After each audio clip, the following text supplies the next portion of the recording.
ইয়াসিন ওয়াল কুরআনিল হাকীম।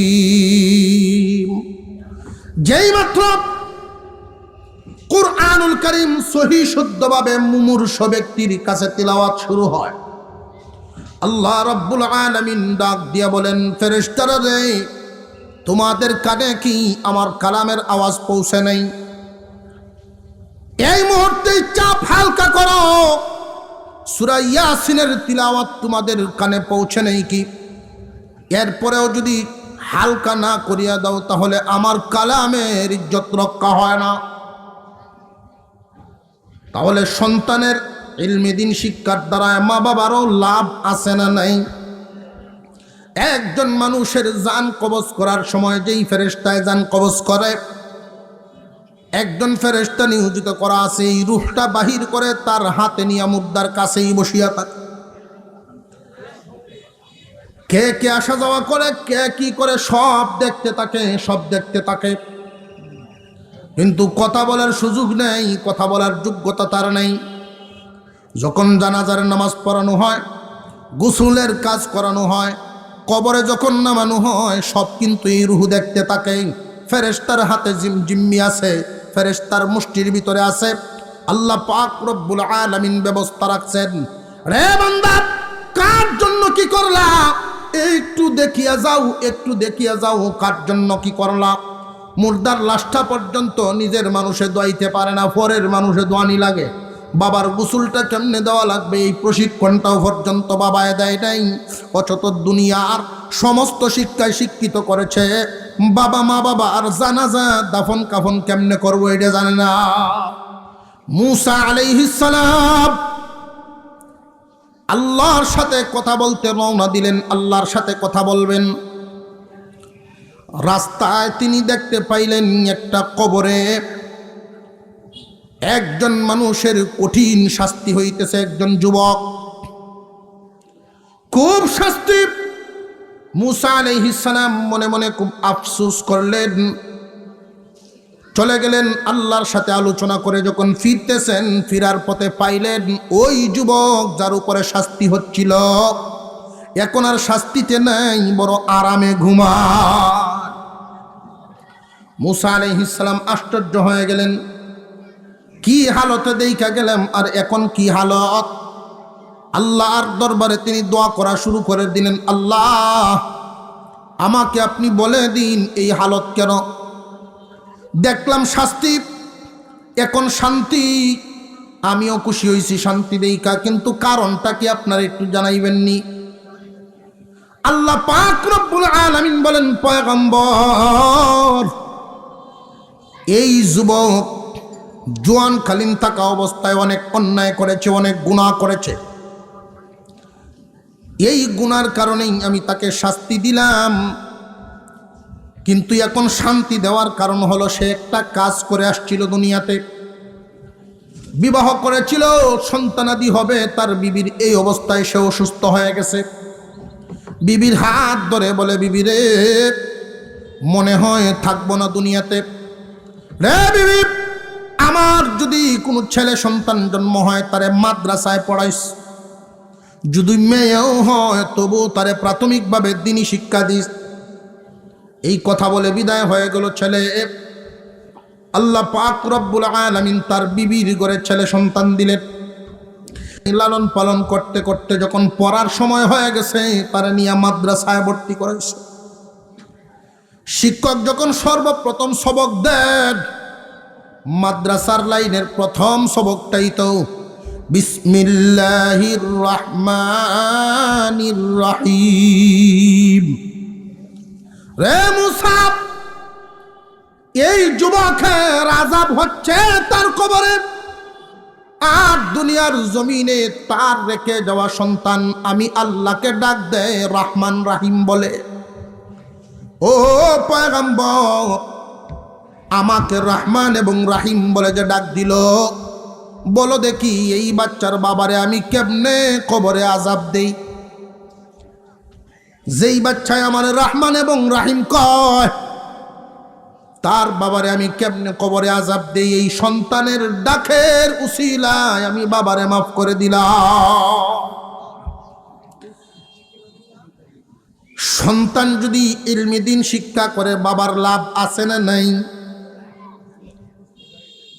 এবার আসুন, একজন মানুষ যখন মৃত্যুবরণ করে সকরাত আরম্ভ হয়, 500 ফেরেশতা একসাথে চাপ দিয়া ধরে। 500 ফেরেশতা একসাথে চাপ দিয়া ধরে। তখন যেই মানুষটার সকরাত আরম্ভ হয়, ওই মানুষটা ডাকতে থাকে, তোমরা কারা গো?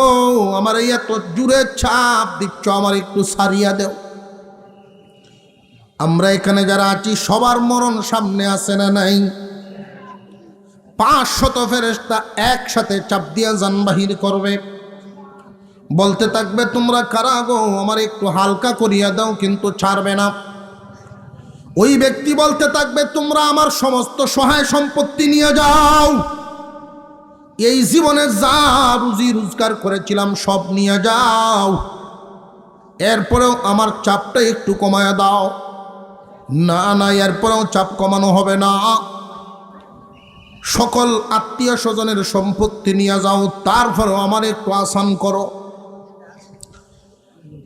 যত ধরনের বলুক না কেন, তাকে যখন চাপ কমানো হবে না, সহ্যই করতে থাকবে ধৈর্যহারা। এত কষ্ট, এত যন্ত্রণা দুনিয়ার কোনো মানুষ অনুভব করতে পারবে না।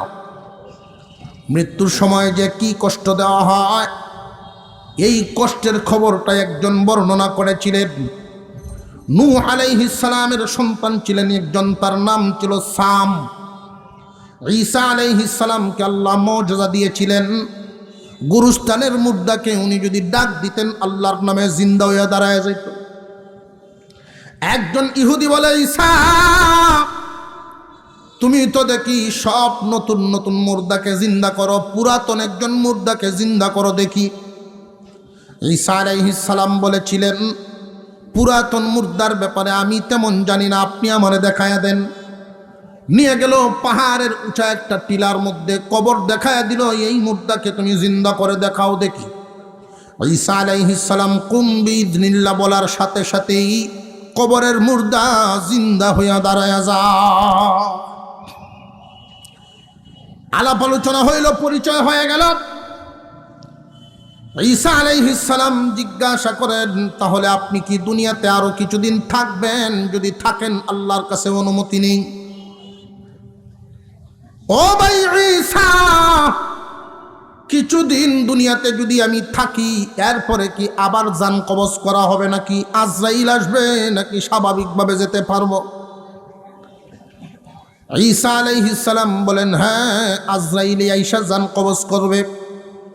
সাম বলেন, না, তাহলে আমার দরকার নাই। যে আজরাইলকে আপনি এত ভয় পান কেন? ভয় যেন কেন ভাই, আমার সাথে সাক্ষাৎ হয়েছে এই জন্য আমি জানি, আপনার সাথে দেখা হয় নাই, আপনি জানবেন না। একজন মানুষের যখন মৃত্যু যন্ত্রণা শুরু হয়, ওই মানুষটা যে কি পরিমাণ কষ্ট ভোগ করে, এটা সে ছাড়া আর কেউ বুঝবে না। ছেলেদেরকে যে কোনো লাইনে পড়াশোনা করানো কোনো বাধা নাই, কিন্তু শর্ত হলো নুরানি পর্যন্ত পড়াতে হবে, কারণ এটা তারও লাভ, আপনারও লাভ। ডাক্তার ভূতাইছে, আব্বা আপনার অসুস্থতা শুনে আমি আইলাম। সকরাত আরম্ভ হয়েছে, ডাক্তার ছেলে পাশে। আজরাইলে যখন চাপ দিয়া ধরবে, ডাক্তার ছেলে কি তারে কোনো চাপটা ছুটাইতে পারবে নাকি? মেডিকেল সায়েন্সের বিদ্যা যদি পেশ করা হয়, সারব। আমি আপনার ডাক্তার ভূতাইছি, বাবারে তোমারে আমি ডাক্তার বানাইছি, এটা তোমার লাভ হয়েছে, আমার তো কোনো কামও লাগলো না। আমি ইঞ্জিনিয়ার ভূতাইছি, ভালো, কিন্তু এটা তো তোমার কামও লাগলো, আমার কোনো কামও লাগলো না। যদি পারো তাহলে এই চাপটা একটু কমায় দাও দেখি, তোমাদেরকে তো অনেক পরশাদি দিলাম। এমনি এক ছেলে নুরানিতে পড়ছে মাত্র, বড় আলেম না, কিন্তু আলেমদের মুখে শুনতো যে সূরা ইয়াসিন তিলাওয়াত করলে মৃত্যুর যন্ত্রণাকে হালকা করা হয়। এই ছেলে কুরআনুল কারীম নিয়ে বাবার পাশে বৈশা পড়া শুরু করে দিল, বিসমিল্লাহির রহমানির রহিম। আল্লাহর পয়গম্বর বলেন, সমস্ত মুসলমান নরনারীর উপরে ইলম হাসিল করা ফরজ। আমরা এখানে যারা আছি প্রত্যেকেই কোনো না কোনো সন্তানাদির গার্জিয়ান। প্রত্যেকটা গার্জিয়ানের চায় তার সন্তানের উত্তম ভবিষ্যৎ গড়ে দেওয়ার জন্য, ভবিষ্যৎ যেন ভালো হয় এই চেষ্টা আমাদের আছে না নাই? আমরা প্রত্যেকেই চাই আমাদের সন্তানাদির ভবিষ্যৎ ভালো করার জন্য। এইখানে যারা আছি অনেকেই মনে মনে স্বপ্ন দেখি যে আমার সন্তানকে আমি ডাক্তার বানাবো, আমার সন্তানকে আমি ইঞ্জিনিয়ার বানাবো, আমার সন্তানকে আমি বড় মানের ব্যবসায়ী বানাবো। এই স্বপ্ন দেখা ইসলামে নিষেধ না। আল্লাহ তো কোনো জায়গায় বাধা দেন নাই, কারণ আল্লাহ সবাইকে বড় আলেম হওয়ার জন্য হুকুমও দেন নাই। মহান আল্লাহ পাক রব্বুল আলামিন হুকুম করেছেন তোমাদের মধ্য থেকে ছোট্ট একটা দল ইলমে দ্বীন হাসিল করার জন্য বাহির হও। কিন্তু বিশ্বনবী যে বললেন সবার উপরে ইলম হাসিল করা ফরজ, এটা হলো প্রাথমিক পর্যায়টা ফরজ। কারণ একজন মুসলমান ওযু শিক্ষা করা বাবার জন্য যেমন জরুরি, সন্তানের জন্য তেমনই জরুরি। সূরা কেরাত সহি শুদ্ধ করা, নামাজ সহি শুদ্ধ করাটা মার জন্য যেমন জরুরি, মেয়ের জন্য তেমনই জরুরি। আমাদের বর্তমান যেই শিক্ষা ব্যবস্থা, ওই শিক্ষা ব্যবস্থা হলো একমুখী শিক্ষা ব্যবস্থা। সমাজে লক্ষ্য করলে দেখা যায় অনেক মুসলমান না বুঝার কারণে যেই সিদ্ধান্তটা গ্রহণ করে, উনি পরকালে নাজাত পাওয়ার জন্য উসিলা গ্রহণ করে ঠিকই, কিন্তু পরিপূর্ণভাবে সন্তানদের ভবিষ্যৎ গড়তে পারে না। সমাজে যা দেখছি খুব মনোযোগ দিয়ে শুনবেন, কারোর যদি সন্তান থাকে 5 জন, এই 5 জনের মধ্যে উনি মনে করেন পরকালের জন্য একজনকে আমি উসিলা বানাই, মাদ্রাসায় দিয়া দেয়, বাকি 4 জনকে স্কুলে ভর্তি করে। এই 4 জনকে যে স্কুলে ভর্তি করল, জীবনে কোনোদিন মাদ্রাসার সাথে তার সাক্ষাতেই হলো না। খুব মনোযোগ দিয়ে শুনবেন, মাদ্রাসায় যে তার সাক্ষাৎ হলো না, সাক্ষাৎ না হওয়ার কারণে সে বড় হইয়া ডাক্তার হইল, একমুখী শিক্ষা অর্জন করল। ডাক্তার ইঞ্জিনিয়ার যাই হোক না কেন, বাংলাদেশের সকল ডিগ্রি অর্জন করলেও কিন্তু সহি শুদ্ধ কোরআন তিলাওয়াত জানে না। আপনি আপনার সন্তানের ভবিষ্যৎ গড়ে দিবেন, এটাই আপনার দায়িত্ব। এই দায়িত্বটা আপনি কতটুকু পালন করতে পারছেন একটু হিসাব মিলান। প্রত্যেকটা মানুষের ভবিষ্যৎ হয় 2 প্রকার। 1 নাম্বার অস্থায়ী ভবিষ্যৎ, আর একটা হলো স্থায়ী ভবিষ্যৎ। এই দুনিয়ার জমিনে একজন মানুষ যতদিন বেঁচে থাকবে এটা হইল অস্থায়ী ভবিষ্যৎ। এই দুনিয়ার জমিন থেকে বিদায় হয়ে গেলে স্থায়ী ভবিষ্যৎ শুরু হবে। আপনার সন্তানকে আপনি ডাক্তার বানালেন, ইঞ্জিনিয়ার বানালেন, দুনিয়ায় শিক্ষায় শিক্ষিত করলেন, এই শিক্ষা তার ভবিষ্যতের কাজে লাগবে কতদিন? দুনিয়ায় বেঁচে থাকবে যতদিন। নবী করিম সাল্লাল্লাহু আলাইহি ওয়াসাল্লাম ঘোষণা করেছেন, তলাবুল ইলমি ফারিদাতুন আলা কুল্লি মুসলিম। রে আমার উম্মত, প্রত্যেক মুসলমান নরনারীর উপরে ইলমে দ্বীন হাসিল করা ফরজ। এই ফরজটুকু যদি তোমরা মানতে পারো তাহলে জীবন সফল হবে। কোনো বাবা যদি 5 জন সন্তানের মধ্যে একজনকে উনি আলেম বানাবেন, বাকি 4 জনকে উনি দুনিয়ার শিক্ষায় শিক্ষিত করবেন, অসুবিধা নাই, নিয়ত নষ্ট হবে না। কিন্তু প্রথমে 5 জনকে নুরানি পড়াতে হবে, নইলে সন্তানকে কিন্তু উপযুক্ত শিক্ষায় শিক্ষিত করতে পারবেন না। আপনার সন্তানকে আপনি একমুখী শিক্ষায় দিলে হবে না। একমুখী শিক্ষা দিলে যেই সমস্যার সম্মুখীন হবে এই বাচ্চা ভবিষ্যতে, কোন ধরনের সমস্যা?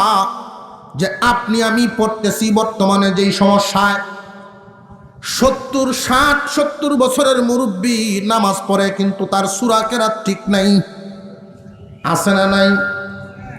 সারা জিন্দিগি ভর মাস্টারি পর্যন্ত করেছেন, স্কুল কলেজে শিক্ষকতা করেছেন, শিক্ষিত মানুষ, কিন্তু মা বাবায় নুরানিতে মাদ্রাসা মক্তবে না পড়ানোর কারণেই আজকে তার কোরআন তেলাওয়াত সহি নেই, নামাজটা ঠিক মতে পড়তে পারে না, অজু কেমনে করা লাগে, অজু কেন ভাঙ্গে, এই প্রাথমিক জ্ঞান তার নাই। একজন মুসলমান তার সন্তানকে দ্বিমুখী শিক্ষার ব্যবস্থা করতে হবে।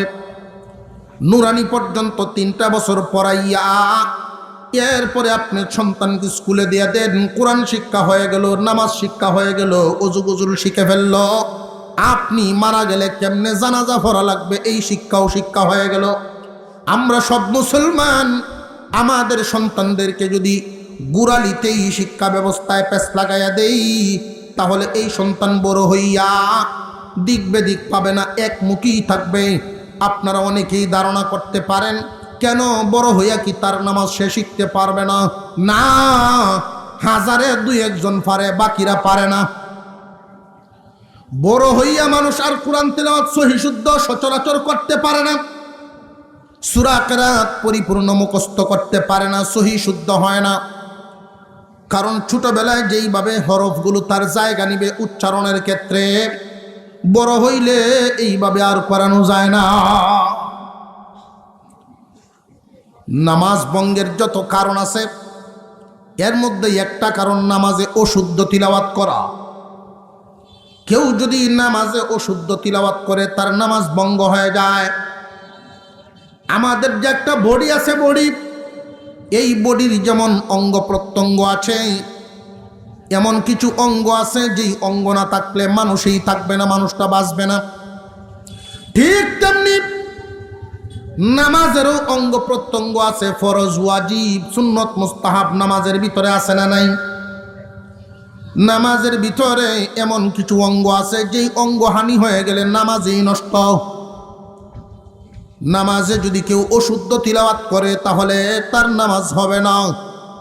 আপনি হয়তো মনে মনে ভাবেন যে হুজুর আমরা চেষ্টা তো করতেছি, চেষ্টা করতেছেন, করার মতো করেন না, আর সময় থাকতে করেন নাই, এই কারণে এখন মনের মতো হচ্ছে না।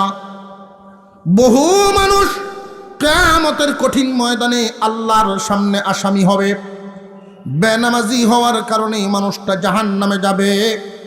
অনেক মানুষ বলবে আল্লাহ 10 বছর 20 বছর পর্যন্ত নামাজ পড়লাম, এইগুলোর সব কোথায় গেল?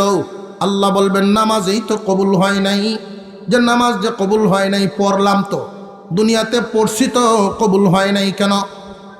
আল্লাহ পাক রব্বুল আলামিনের পক্ষ থেকে জানায়া দেওয়া হবে দুনিয়ার জমিনটা যে পরীক্ষার হল, তোমরা কি ঘোষণা শোনো নাই?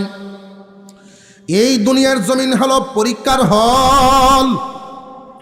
পরীক্ষার হলে যদি কেউ শুদ্ধ লেখে তারে যেইভাবে অনুমতি দেওয়া হয় লেখার, কেউ যদি ভুল লেখে, অশুদ্ধ লেখে, তারেও বাধা দেওয়ার কোনো সুযোগ নাই, বাধা দেওয়ার কোনো ব্যবস্থা নাই। ভুল লেখলেও অনুমতি দিতে হবে না, হবে না। যদি ভুল লেখলে কেউ বাধা দেয় তাহলে পরীক্ষার হলের নিয়ম ভঙ্গ হইয়া যায়। ভুল লেখক আর শুদ্ধ লেখক পরীক্ষার হলে যেইভাবে অনুমতি দেওয়া আছে, ভুল যা লেখলো বুঝবে কোন দিন, ফলাফল বাহির হবে সেই দিন। ঠিক তেমনি একজন মানুষ নামাজ পড়তেছে, তার নামাজটা কি আল্লাহর কাছে কবুল হইল কিনা, সহি শুদ্ধ হইল কিনা, এটা বুঝবে কোন দিন? ফলাফল সামনে হাজির হইব যেই দিন। আমার আপনার কলিজার টুকরা সন্তানের উত্তম ভবিষ্যৎ, তাদের নিয়ে স্বপ্ন দেখা অনেক ভালো, স্বপ্ন দেখা ভালো, কোনো বাধা নাই। আপনার সন্তানটাকে আপনি ডাক্তার বানাবেন, কোনো নিষেধ নাই, কিন্তু নুরানি পর্যন্ত পড়ায় নেওয়াটা এটা ফরজ, অবশ্যই পড়াতে হবে, নইলে সন্তানের ভবিষ্যৎ ক্ষণস্থায়ীটা গড়লেন, চিরস্থায়ীটা গড়লেন না। ক্ষণস্থায়ী ভবিষ্যৎ গড়বেন দুনিয়া শিক্ষার মাধ্যমে, আর চিরস্থায়ী ভবিষ্যৎটা তার গড়িয়া দিবেন নুরানি পড়ানোর মাধ্যমে। যদি প্রাথমিক পর্যায়ে তার ইসলামী শিক্ষাটা দিতে না পারেন, বড় হইয়া কিন্তু সে আর পারবে না। ও মুসলমান ভাইয়েরা আমার, বহুত মানুষ দেখা গেছে একমুখী শিক্ষা ব্যবস্থা হাসিল করার কারণে নামাজের সময় হয়েছে কিন্তু নামাজে যায় না। কেন যায় না? মানুষটায় নামাজ না জানার কারণে।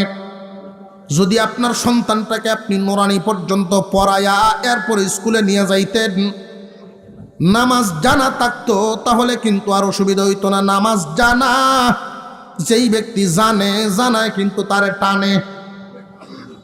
তা বুঝে আসতেছে আপনাদের? আপনারা তো ঘুমাইতেছেন, হান যাক তো ঘুমাই লইব। নামাজ জানলে একবার পড়ছে না, আর একবার হলে পড়ব, আর যখন পড়ব সহি শুদ্ধ করেই।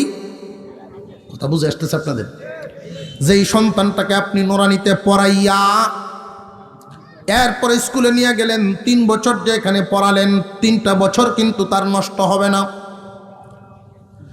আপনারা অনেকেই মনে করতে পারেন স্কুলের কমিটির সদস্য থাকতে পারেন, স্কুলের শিক্ষকগণ থাকতে পারেন, হয়তো মনে মনে ভাবতে পারেন হুজুর আপনি তো বাংলাদেশের সরকারের শিক্ষা ব্যবস্থার বিরুদ্ধে কথা বলছেন। আমি শিক্ষা ব্যবস্থার, সরকারের শিক্ষা ব্যবস্থার বিরুদ্ধে কথা বলছি না, আমি আমার মুসলমানদের শিক্ষা ব্যবস্থার পক্ষে কথা বলছি। আপনি যদি বলেন যে আমার বিরুদ্ধে যাচ্ছে, তাহলে আপনি কি, আপনার পরিচয়টা আগে দেন। যদি মনে করেন আপনি একজন মুসলমান, তাহলে আমার এই কথাগুলো আপনার মানতে বাধ্য। বিকল্প রাস্তা যদি আপনি বাহির করতে পারেন, সরকারকে বাধ্য করেন প্রাইমারিতে হাফেজ আলেম নিয়োগ দেন। যদি নিয়োগ দিতে না পারেন, তাহলে এছাড়া কোনো বিকল্প রাস্তা নাই। একজন মানুষ ডাক্তার হয় কিন্তু সূরা কেরাত জানে না। কেন জানে না? নুরানিতে পড়ে নাই। বাংলাদেশের সর্বোচ্চ শিক্ষা ঢাকা ভার্সিটি থেকে সর্বোচ্চ ডিগ্রি নিয়ে বাহির হলো, কিন্তু এই সন্তান নামাজ পড়তে জানে না। বাবা রে, তুমি আমি মুসলমান, সন্তানটারে একমুখী শিক্ষা দিয়া তারে মূর্খ রাখিও না। কুরআনুল কারীমের কিছু অংশ যদি মানুষের ভিতরে না যায়, কোরআনের অংশ যদি কোনো মানুষের ভিতরে না যায়, বিশ্ব নবী ওই মানুষটারে কার সাথে তুলনা করেছেন জানেননি? যে সমস্ত ঘর যত উন্নত টাকা দিয়েই বানানো হোক না কেন, উন্নত কারুকার্য করেই বানানো হোক না কেন, ওই ঘরে যদি মানুষ বসবাস না করে, ওই ঘরটার ভিতরে যেইভাবে বিভিন্ন ধরনের পোকামাকড় বসবাস করবে, যার ভিতরে কোরআনের শিক্ষা কোনো অংশ নাই, কোরআনের কোনো অংশ নাই, তার ভিতরটা তো শয়তান এইভাবে বিভিন্ন ধরনের সুরত দরিয়া বসবাস করে।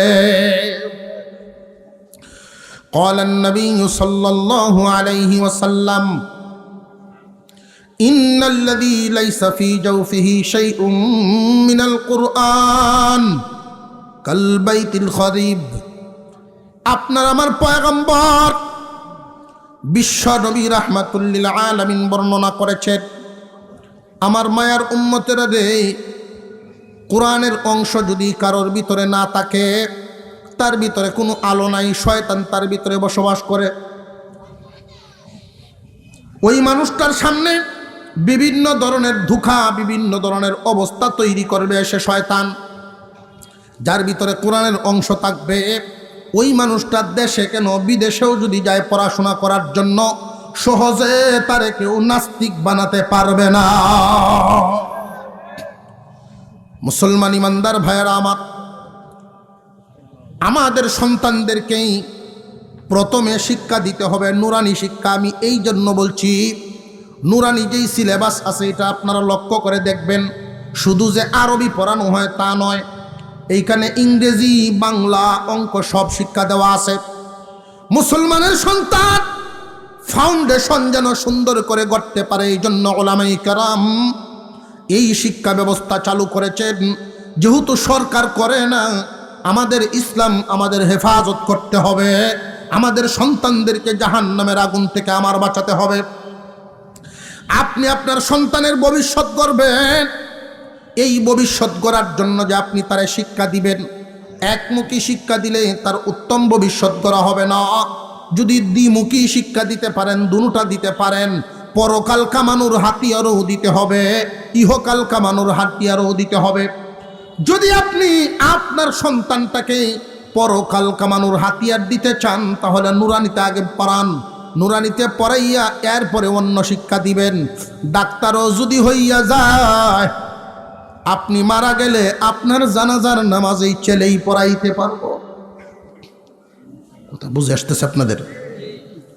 এখন আমি আপনাদেরকে একটা প্রশ্ন করব, যদি আমার কথা বুঝে থাকেন উত্তর সহি হবে। সন্তান যার 5টা, নুরানিতে ভর্তি করবে কয়টা? যার 3টা, স্কুল কলেজ যে কোনো দিকে দেওয়ার অনুমতি আছে না নাই? আছে, কিন্তু প্রথমে ভর্তি করতে হবে 3টাই। প্রত্যেকটা সন্তানকে, ছেলে হোক আর মেয়ে হোক, তাকে প্রথম শিক্ষা দিতে হবে নুরানি। এরপরে স্কুলে নিয়ে যান, কোনো বাধা নাই। বরং যার ভিতরে কোরআন শিক্ষা থাকবে, ওই মানুষটা যদি ডাক্তার হয়, কসাই হবে না।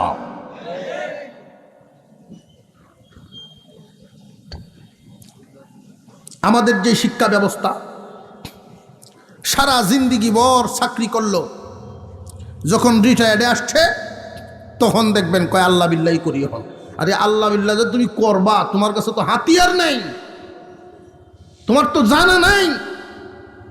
না জানার কারণে শয়তানে এমন দুঃখা দেয় তারে, আলেম উলামাদের বিরুদ্ধে পর্যন্ত নিয়ে যায়। কেমন? আমি 1-2টা উদাহরণ দিলে বুঝবেন। সারা জীবন চাকরি করলো, রিটায়ার্ডে আসলো, অবশেষে নামাজে যায়। সহি শুদ্ধভাবে সূরা কেরাত যদি পড়তে না পারে, নামাজ হবে না? নামাজ ভঙ্গ হবে, নামাজ ভঙ্গ হয়ে যাবে।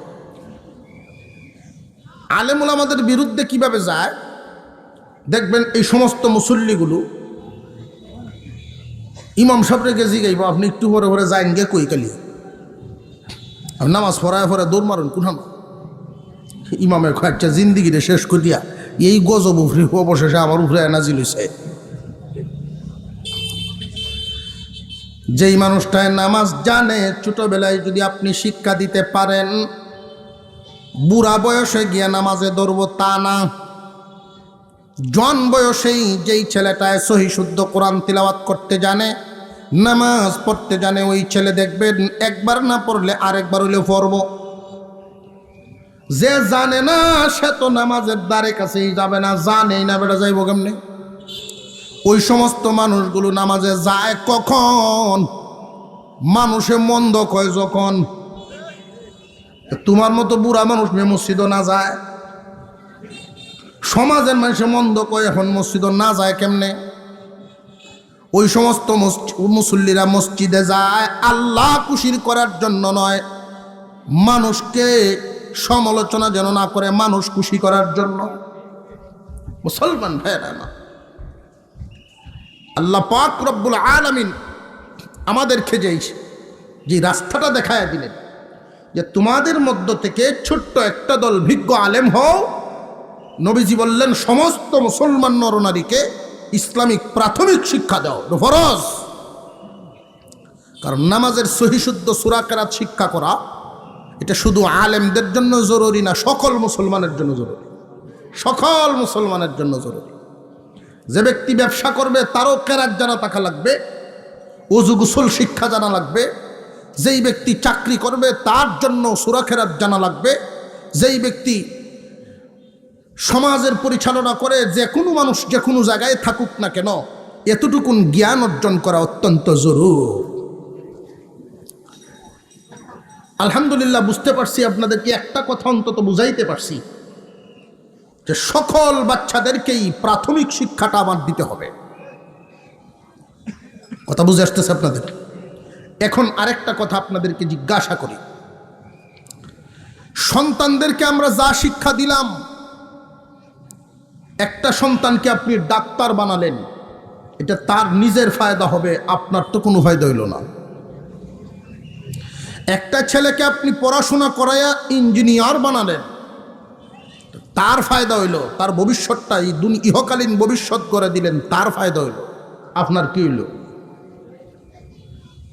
বড় আলেম যদিও বানাতে পারেন না, নুরানি পর্যন্তই যদি পড়ায়া দিতে পারেন প্রত্যেকটারে, ছেলে হোক আর মেয়ে হোক, প্রত্যেকটা বাচ্চাকে যখন একটা ক্লাস অর্থাৎ নুরানি লেভেল 3টা বছর পর্যন্ত পড়ায়া ভিন্ন ভিন্ন লাইনে দিয়ে দিলেন, অসুবিধা নাই। এই এতটুকুন শিক্ষাই যদি আপনি দিতে পারেন তাহলে এটা শুধু তার কাজে লাগবে তা নয়, আপনারও কাজে লাগবে। ইয়াসিন ওয়াল কুরআনিল হাকীম, যেই মাত্র কুরআনুল কারীম সহি শুদ্ধভাবে মুমূর্ষ ব্যক্তির কাছে তিলাওয়াত শুরু হয়, আল্লাহ রাব্বুল আলামিন ডাক দিয়া বলেন, ফেরেশতারা রে, তোমাদের কানে কি আমার কালামের আওয়াজ পৌঁছে নাই? এই মুহূর্তে চাপ হালকা করো, সূরা ইয়াসিনের তিলাওয়াত তোমাদের কানে পৌঁছে নেই কি? এরপরেও যদি হালকা না করিয়া দাও তাহলে আমার কালামের ইজ্জত রক্ষা হয় না। তাহলে সন্তানের ইলমে দ্বীন শিক্ষার দ্বারা মা বাবারও লাভ আছে না নাই? একজন মানুষের জান কবজ করার সময় যেই ফেরেশতায় জান কবজ করে, একজন ফেরেশতা নিয়োজিত করা আছে এই রূহটা বাহির করে তার হাতে নিয়ে মুর্দার কাছেই বসিয়া থাকে। কে কে আসা যাওয়া করে, কে কি করে সব দেখতে থাকে, সব দেখতে থাকে, কিন্তু কথা বলার সুযোগ নেই, কথা বলার যোগ্যতা তার নেই। যখন জানাজার নামাজ পড়ানো হয়, গোসলের কাজ করানো হয়, কবরে যখন নামানো হয়, সব কিন্তু এই রূহ দেখতে থাকে। ফেরেশতার হাতে জিম্মি আছে, ফেরেশতার মুষ্টির ভিতরে আছে। আল্লাহ পাক রব্বুল আলামিন ব্যবস্থা রাখছেন, রে বান্দা কার জন্য কি করলা, একটু দেখিয়া যাও, একটু দেখিয়া যাও কার জন্য কি করলা।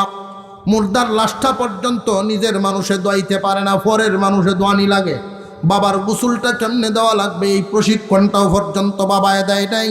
অথচ দুনিয়ার সমস্ত শিক্ষায় শিক্ষিত করেছে, বাবা মা বাবা আর জানাজা দাফন কাফন কেমনে করবো এটা জানে না।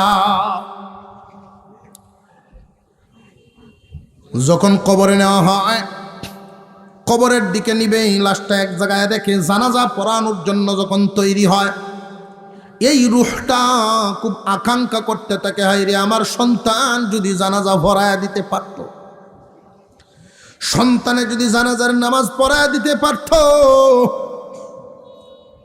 আল্লাহ পাকের পক্ষ থেকে জানানো হবে, এই শিক্ষা কি তুমি দিছিলা নাকি?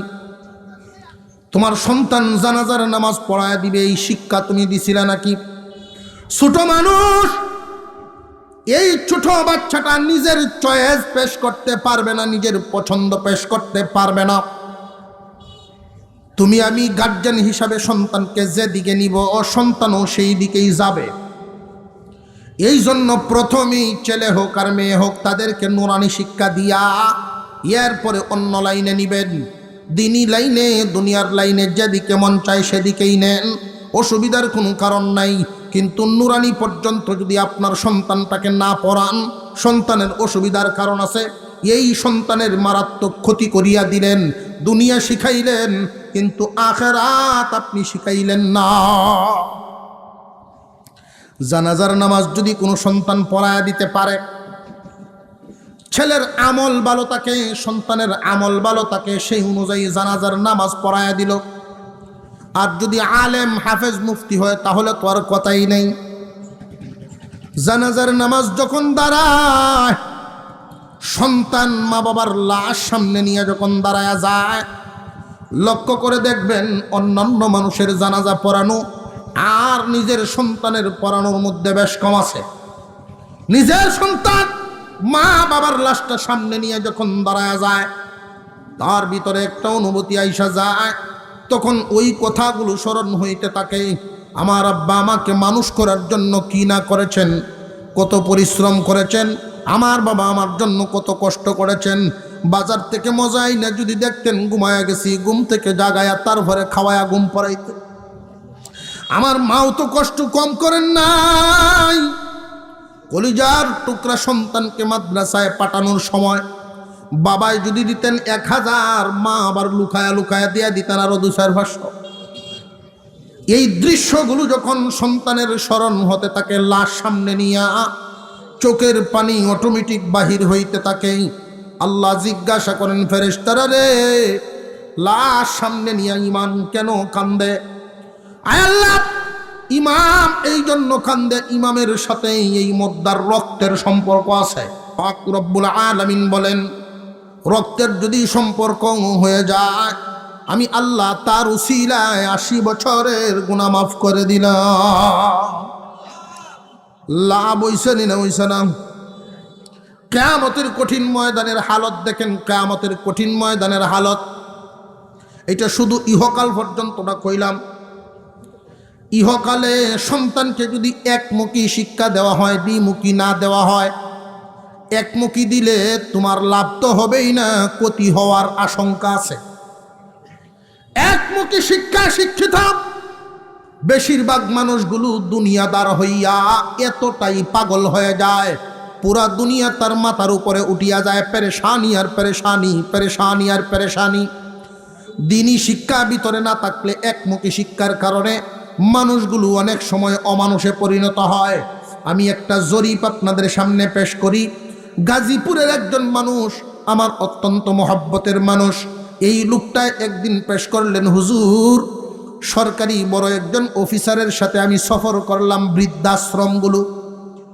বৃদ্ধাশ্রমগুলোতে গিয়া উনি জিজ্ঞাসা করেছেন, আপনারা এখানে যারা আছেন মুরব্বীগণ, আসেননি কেউ কোনো আলেমের মা বাপ, কোনো হাফেজের আব্বা আম্মা আছেন? থাকলে হাত উঠান।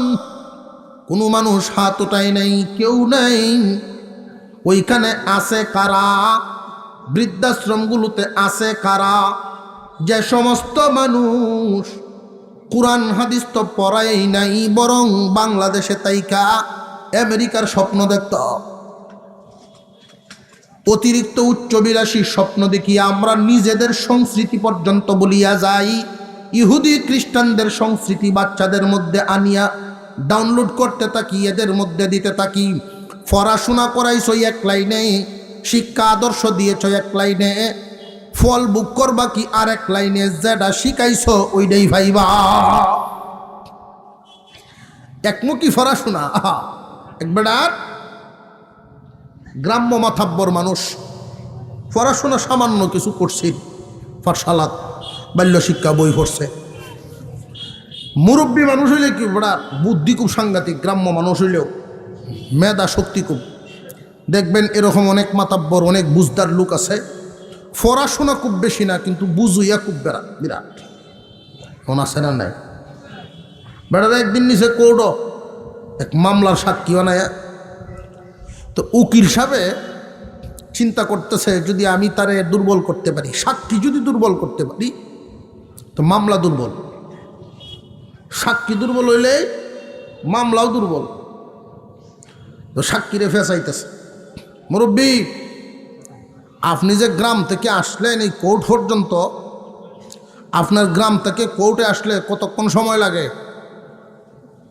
মুরব্বী চিন্তা করে, কিরে আমার এই সাক্ষীর সাথে আওয়াজ আওয়ার সম্পর্কটা কি?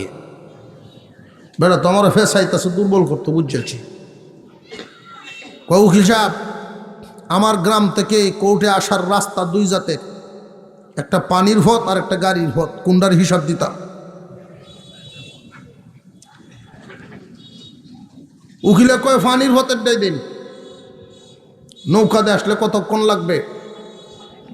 নৌকাও দুই জাতের, একটা ইঞ্জিনের আর একটা ইঞ্জিন ছাড়া। ইঞ্জিন ছাড়াটা দেন। ইঞ্জিন ছাড়াও দুই জাত, একটা ফালের আর একটা তালের। জজ সাহেব কই হিসাব লাগল ভাইতেন না, সাইডে দেন। আপনি ভরিয়া উহিল, ওটা না ভরিয়ে উহিল। বেটার 3 ফুট,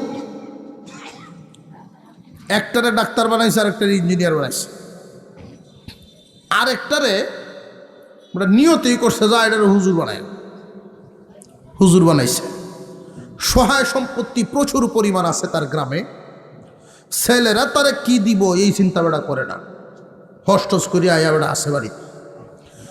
প্রতি কুরবানি ঈদে দান বেচে বেড়া মন মতো গরু কিনে কুরবানি দেয়, ছেলেরা ইয়ে ঈদ করে। বাকি দুইজন যে জেনারেল শিক্ষায় একমুখী শিক্ষায় শিক্ষিত হয়েছে, এটি নমাজ কালাম তো হরেই না, হেরার স্টাইল লইয়া হেরা আছে। আর হাজি সাহেব মানুষ কয় হেরে কি ভরাইলাম, এটি কিন্তু জানতে জানতে এটি ব্যক্তি জানোয়ার হয়ে আসছে চলাফেরা দেখলেই। সকালে যখন ঘুমোতে উঠে হাফ প্যান্ট ভিন্দা বাইর হয় অবস্থা। এই হালত দেখে বেটা কয় হারে কিতা ভরাইলাম, এটি রে কি মানুষ বানাইলাম। বাপের লাগি রাস্তার তো একটু মিষ্টি মাছটা আনে আর কিছু না। আর কুরবানি বাপে কেমনে দিব, মা বাপ কেমনে চলে, এই তার জিজ্ঞাসা নেই। আর হুজুর ছেলে যে হেঁটে যখন বাড়িতে গিয়ে আব্বা নেন 10,000 টাকা এটা কুরবানিত লাগাইন যে, মুরব্বী তার বিবিরে কয় দেখ দিনই শিক্ষার কারণে আমার এই ছেলে বুঝদার কতটুকুন, আমার যে সম্পদের অভাব নাই এটা কিন্তু তারা ভালো করেই জানে, এই কারণে বাকি 2 হতে টাকা দেয় না। আর এই ছেলে কেন দেয় জানো নি? এই ছেলে দেয় কারণ কুরবানি তো একটা ইবাদত, এই ইবাদত, এই কারণেই এই ছেলে শামিল হয়, ইবাদতে শামিল থাকতে চায়। আর ওই যে 2টা এটা ইবাদত বুঝে না, এটা গুস্তু খাওয়ান বুঝে। গুস্তু খাওয়া বোঝা আর ইবাদত বুঝাত বেশ কম আছে না? সুরে সুরি হরিয়া গরু আন্যা কুরবানি দিচ্ছে, বেওয়াজি গায় কি ব্যাপার আপনি গরু কত দিয়ে কিনছিলেন? হ্যাঁ কিনছিলাম। আপনি জানেন না আমি কিতা কিতা জানি এলেন কুরবানি দিয়াও? হ্যাঁ কুরবানি দিয়াও। কি লাভটা হইল? লাভ হয়েছে না তো আম্বো জানি, হিসাব একটা মিলাইছি যে কোন হিসাব। চুরি হয়েছি গুণা হয়েছে, কুরবানি দিছি সব হয়েছে সমান নয়। মাঝখানে আমি গুস্তু খাইলাম, এটি এই জাতির হিসাব মিলায়। একমুখী শিক্ষা ব্যবস্থায় দ্বীনি ইলমের নূর ভিতরে না থাকলে, নবীজির কথা ইলমে দ্বীনের শিক্ষা কোরআনের নূর যদি ভিতরে না থাকে, শয়তান তারে এমন দুকাত ফেলাইব, দুনিয়া তার উপরে তুললে দিব, দুনিয়া উপরে উঠব। 3টা গেছে শহর ঐটিত করিয়া, হাজি সাহেব নিয়ত করছে দেখি আই গাই হালত কেলা কোন হালতে আছে একটু দেখি আই, ওটা বেড়াইব। ছাতি লাডি লইয়া গেল শহর, হইলাই গেছে ইঞ্জিনিয়ারের বাড়ি। ইঞ্জিনিয়ার সাহেবের কাছে গিয়া দেখে হাই রে ফেরেশানি, আহা রে ফেরেশানি, দুনিয়ায় উঠে উঠতে রয়েছে। তার ইনকাম 3 লাখ, তার দরকার হলো 5 লাখ। ফেরেশানি আছে না নাই? ফেরেশান। ফ্ল্যাট কিনছে, বাসা করতেছে, ফেরেশানি তো থাকবই। গেছে ডাক্তারের যা তোর দুনিয়া লয়ে তুই থাক বাবা, আমি আমার ডাক্তার ভুতরের যাই। হ্যাঁ মনে হয় ডাক্তার মানুষ, রুগী চিকিৎসা সেবা করে, এর মনে দয়া মায়া খুব বেশি আছে, সে অত দুনিয়ার ফাকল না, মনে হয় আমি হেনু যাই। হাজি সাহেব হেন গেছে, গিয়া দেখে খোঁজ খবর লইয়া এটা আরো বড় দুনিয়াদার, কিস্তির উপরে প্লট কিনিয়া এটারে তো সাজাইতেছে, একটা প্লট কিনছে, এটার মধ্যে বাসা করতেছে, বিল্ডিং। ডাক্তারে সরকারি ডিউটি তো করেই, এরপরে আরো 6টা জায়গা চেম্বার করে। হাজি সাহেব চেষ্টা করতেছে আমার হুটটার একটু দেখিয়া যাই, দেখবো দৌড়ের উপরে আছে বেটা। এক চেম্বার তো আর এক চেম্বারও যায়, রিক্সাতে গেছে, কয় না সার তো বাইরে হয়ে গেছিল এই চেম্বারও, যন্ত্রণা। আরেক চেম্বারও গিয়া দেহে এবার খালি লামছে এলো, এক রুগী ডাক্তারের গাইল ভরতেছে আর আইতাছে। হাজি সাহেব লাম্মিয়া কয় হরিশোটা ভরে দিই, বাপটা বুঝে লইয়া গে লে আবারও তো করাইছি কোন লাইনে, এখন যদি হরিশ হয়ে দেও বিহুদ হরি বুঝে লই। আমি আপনি চিল্লাইতেছুন কেরে? কোসা হাজি এমনি না তো, মনের দুঃখে। কি দুঃখ? কয় আমি 3 খাটা ক্ষেত বন্ধক দিয়ে আইসি চিকিৎসা করাইতাম, আর দেখ কনফেকশন লেখছে ডাকিতা। কি লেখছে? কয় লেখছে 100 ব্যাগ সিমেন্ট একটা হইলে দিন 3 বার। কোন বেটা মাথা হাতাইতে বাবু, ডাক্তার সাহেব বিল্ডিং করতেছে, তাই ওষুধ লেহার সময় মিস্ত্রি হুন দিয়েছে যে সিমেন্ট লাগবে, এটা নলে খেলছে, মাথা ঠিক নাই। কথা বুঝে আসতেছে? একমুখিতে নিবেন, পেরেশানিতে তারেও ফালবেন, আপনিও পড়বেন। দ্বিমুখী শিক্ষা দিবেন, প্রথমে নুরানি পর্যন্ত পড়ায়া, এরপরে অন্য লাইনে মনে থাকবো নি আমরা। যদি আপনার সন্তানটাকে আপনি কোরআন শিক্ষা দিতে পারেন, কিয়ামতের কঠিন ময়দান যখন শুরু হয়ে যাবে, আল্লাহ পাক রব্বুল আলামিন এক পর্যায়ে ডাক দিবেন, রে লৌহে মাহফুজ, আমার কালাম না তোমার কাছে ছিল, আমার কালাম কই? লৌহে মাহফুজ জবাব দিবে, আল্লাহ আপনার কালাম তো নিয়ে গেছে আমার কাছ থেকে জিবরাইল আমিন। রে জিবরাইল, আমার কালাম তুমি লৌহে মাহফুজ থেকে আনছো, হেফাজত করছো নি, কই কালাম? আল্লাহ পাক রব্বুল আলামিন জিজ্ঞাসা করবেন, জিবরাইল আমার কালাম কই? জিবরাইল আলাইহিস সালাম জানায়া দিবেন, আপনার হাবিবের কাছে দিয়ে আসছি, আপনার হাবিবের কাছে পৌঁছায়া দিছি। আপনার আমার পয়গম্বরকে আল্লাহ জিজ্ঞাসা করবেন, দোস্ত আমার কালাম আপনার কাছে হেফাজতে আসেনি, আপনি হেফাজত করছেননি? আল্লাহ পাক রব্বুল আলামিনের দরবারে আপনার আমার হাবিব ওই দিন বলবেন, আল্লাহ আমি তো হেফাজত করেছি, এখন আমার উম্মতের জিম্মাদারিতে দিয়ে আসছি। উম্মতের জিম্মাদারি শব্দটার মধ্যে আমরা সব আসি না নাই? আসির আওয়াজে তো তাল বোঝা যায় না, কারণ আমরার অবস্থা হইল যে কোরআন হেফাজতের দায়িত্ব খালি টুপি মাথার দিলে হেরার। কোরআন হেফাজতের দায়িত্ব বিশ্বনবীর রেখে যাওয়া দিনের জিম্মাদারি শুধু কি একটা দল উলামায়ে কেরামের না, সকল উম্মতের? সমস্ত উম্মতের এই জিম্মাদারি পালন করতে হবে। আল্লাহর পয়গম্বর বলবেন, আপনার কালামকে আমি আমার উম্মতের জিম্মাদারিতে দিয়ে আসছি, তাদের জীবন থাকতে একটা আয়াতের অবমাননা সহ্য করবে না।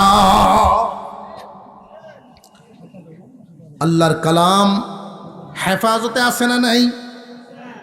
এই পর্যন্ত কোনো হরফ বিকৃত করার সাহস কেউ পায় নাই, পাবেও না। পৃথিবীর অন্যান্য গ্রন্থ আর আমাদের কুরআনুল কারীমের মধ্যে বেশ কম আছে, কারণ তৌরাত বলেন, ইঞ্জিল বলেন, যত কিছুই বলেন না কেন, হেফাজতের জিম্মাদারি আল্লাহর হাতে রাখেন নাই।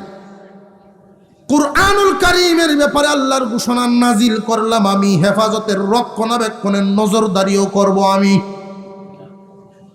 এই জন্য কোরআন কেউ বিকৃত করতে পারবে না। মহান মাওলাই কারীম দেখেন কে কি পরিমাণ জিম্মাদারি পালন করে। হাবিব আমার কালামকে আপনার উম্মত হেফাজত করতে পারছে?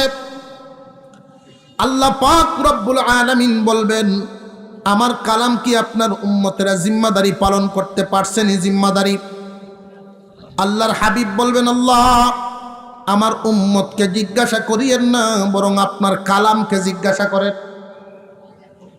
এক হাদিসের মধ্যে নবীজি বলেন, এই দুনিয়ার জমিনে যেইভাবে উকিল আর জজের মধ্যে জেরা হয়, কিয়ামতের কঠিন ময়দানে আল্লাহর কালাম আর আল্লাহর মধ্যে জেরা হবে। আল্লাহর কালাম আমার উম্মতের জন্য আল্লাহর দরবারে সুপারিশের জন্য জেরা করতেই থাকবে, করতেই থাকবে। মহান মাওলাই কারীম কালামকে ডাক দিয়ে কুরআনুল কারীমকে জিজ্ঞাসা করবে, আমার হাবিবের উম্মত তোমাদের জিম্মাদারি, তোমার জিম্মাদারি কি পরিমাণ পালন করেছে? তোমার হেফাজত তারা কেমনে করছে?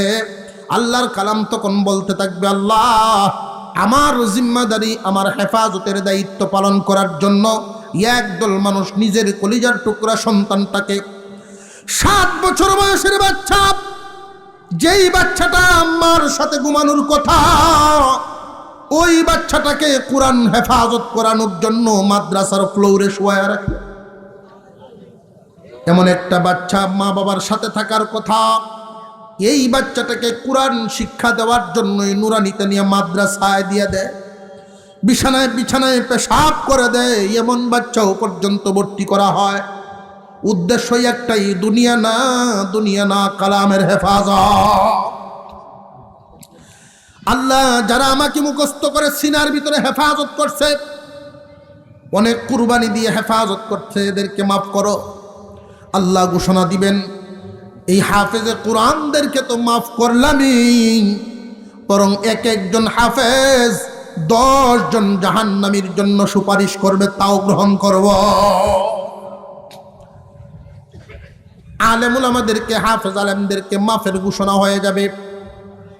আল্লাহর কালাম আল্লাহর কাছে দরখাস্ত করবে, আল্লাহ যথেষ্ট হয় নাই, আরো বাকি আছে আমার দরখাস্ত। আর কি বাকি? তুমি আর কাদের জন্য দরখাস্ত করবা?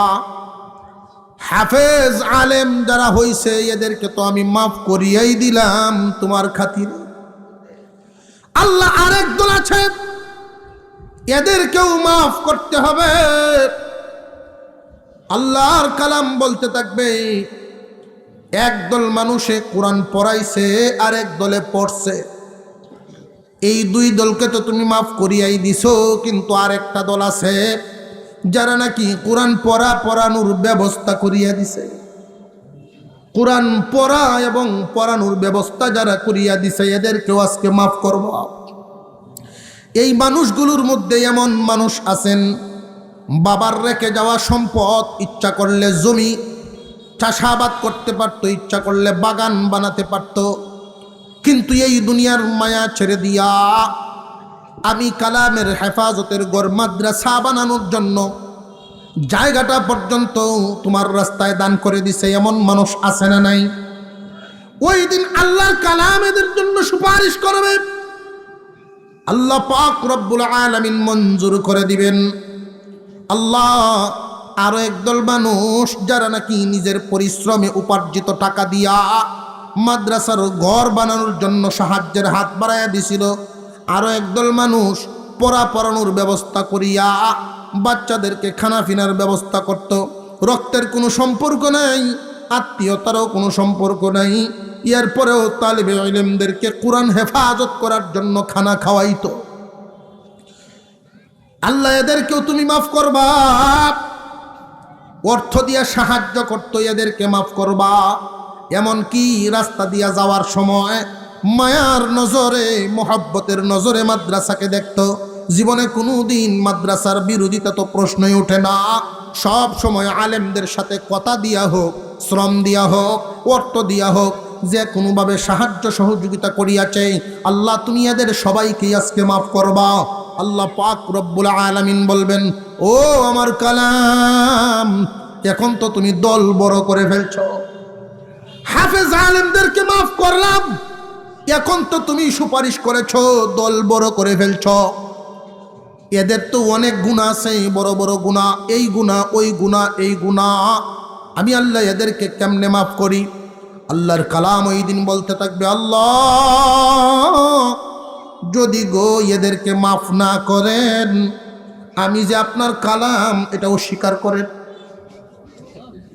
আল্লাহ পাক রব্বুল আলামিন বলবেন, অস্বীকার করার রাস্তা নাই, মঞ্জুর করে নিলাম। এই জন্য বিশ্বনবী বলেন, কুন আলিমান, জাহান্নাম থেকে বাঁচার জন্য আলেম হও, চিরস্থায়ী জাহান্নাম থেকে বেঁচে যাওয়ার জন্য হাফেজ আলেম হয়ে যাও। আও মুতাআল্লিমান, যদি তা না পারো তাহলে ছাত্র হও, আলেম উলামাদের ছাত্র হয়ে যাও, চিরস্থায়ী জাহান্নাম থেকে বাঁচবা। তাও যদি হইবার না পারো তাহলে 3 নাম্বারটা নবীজি বলেন, আও মুস্তামিআন, আরেক বর্ণনায় এই জায়গায় আও মুহিব্বান, এই জায়গায় বর্ণনা করা হয় আও মুস্তামিআন, আরেক বর্ণনায় আও মুঈনান।